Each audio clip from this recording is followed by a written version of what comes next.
मेंढक की प्रेरणादायक कहानी। एक बार एक जंगल में बहुत से मेंढक एक साथ रहते थे। एक दिन उन्होंने एक दौड़ का आयोजन किया। दौड़ का लक्ष्य था एक ऊंचे पेड़ की चोटी तक पहुंचना। बहुत सारे मेंढक आए और दौड़ देखने के लिए भीड़ जमा हो गई। दौड़ शुरू हुई और सारे मेंढक ऊपर चढ़ने लगे, लेकिन पेड़ की ऊंचाई देखकर भीड़ में से कुछ लोग चिल्लाने लगे, अरे ये बहुत मुश्किल है, तुम में से कोई भी ये दौड़ पूरी नहीं कर पाएगा।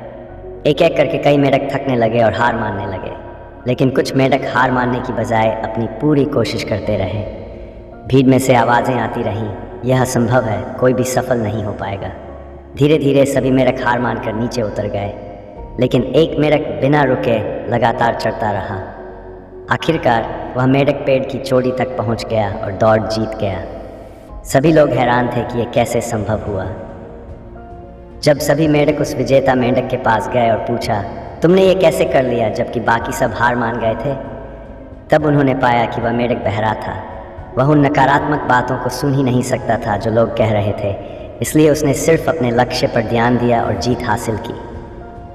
सीख, इस कहानी से हमें यह सीखने को मिलता है कि यदि हम अपने लक्ष्य पर ध्यान केंद्रित रखें और दूसरों की नकारात्मक बातों पर ध्यान न दें, तो हम अपने जीवन में किसी भी कठिनाई को पार कर सकते हैं और सफलता प्राप्त कर सकते हैं।